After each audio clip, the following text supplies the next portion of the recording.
What's going on, guys, and welcome back to another video review. Today I will be reviewing the Transformers Generations Deluxe class Dreadwing, as well as Starscream and Waspinator.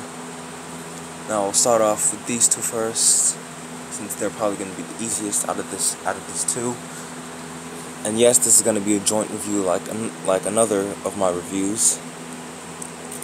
So as you can see, now I feel like this is supposed to replicate when... Now, to those of you to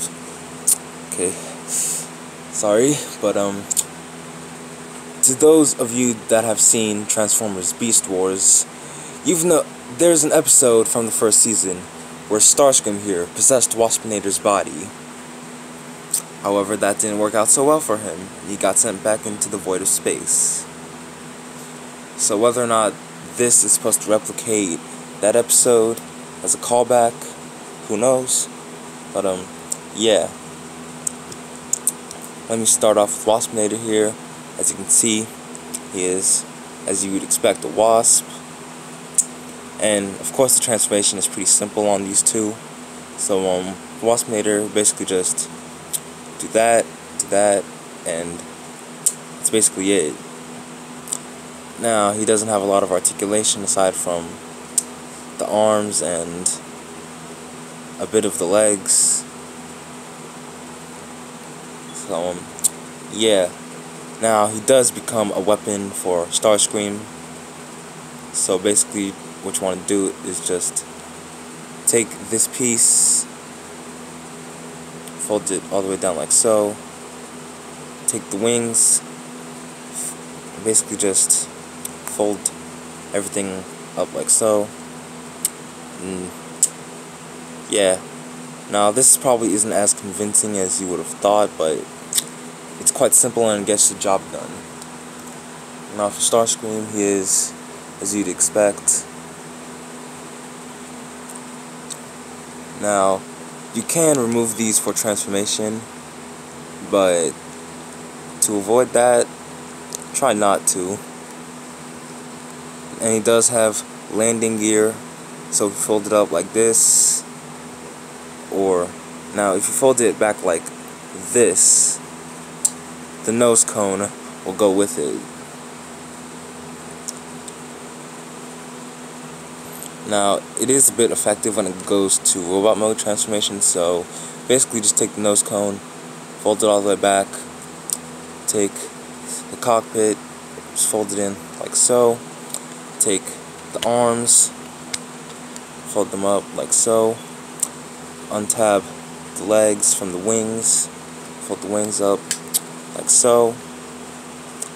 Obviously you split the legs, fold the back wings like so, fold out his feet to make some heels, and of course you can fold down his null rays like so.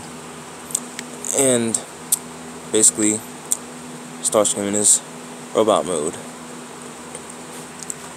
Now, for a figure like this, no head articulation, but he does have articulation everywhere else.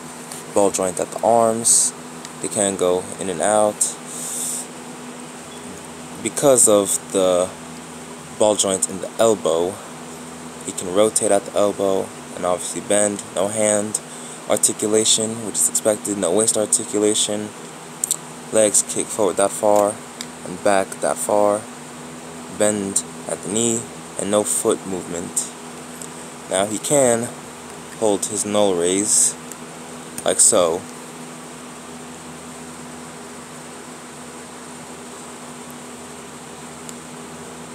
However, they're not as secure. And like I said, Waspinator becomes a weapon for him. So this piece right here for his jet mode basically becomes storage. If you want, it's your toy, or you can have him holding it like so.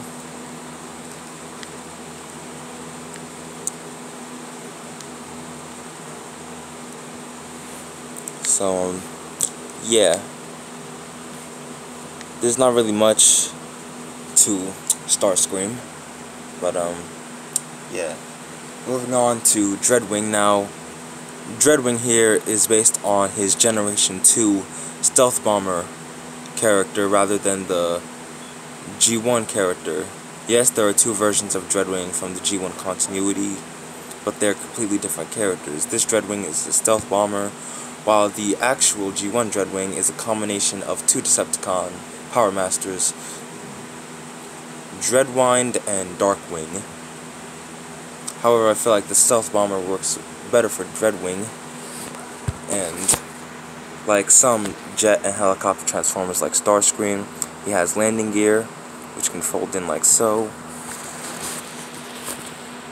Now, transformation is a bit simple as well. Now, one thing I like about this figure is that his wings actually become his weapon in robot mode. So what you want to do for that is basically just untab the wings, take this blue piece, fold it down like so, combine the wings like so, get everything lined up, and basically this is kind of like a gimmick, but yeah, it's basically like this. Moving on to the rest of the figure, basically just untab, well, everything. Untab the wings and what will become his arms and legs. Basically just fold out the entire figure like so. Fold down his feet like so.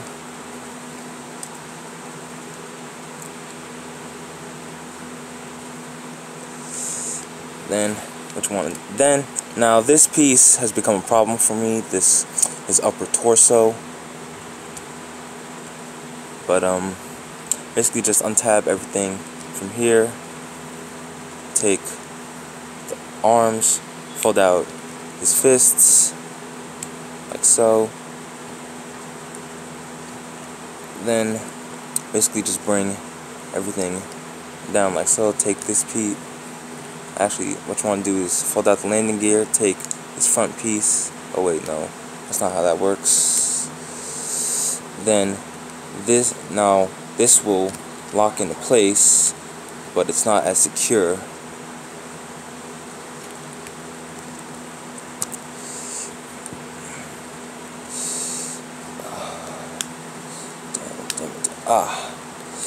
This piece is this trick of the transformation is a bit problematic, but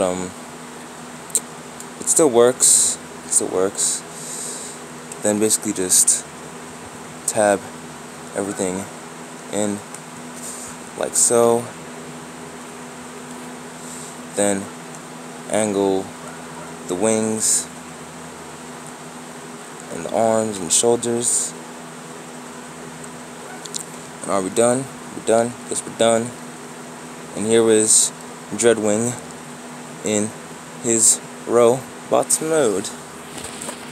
And this is probably This is probably, now seeing as this is my first Dreadwing figure from any toy line, it's probably my favorite. Take a look at that head sculpt, and he does have light piping in it like old generations figures did.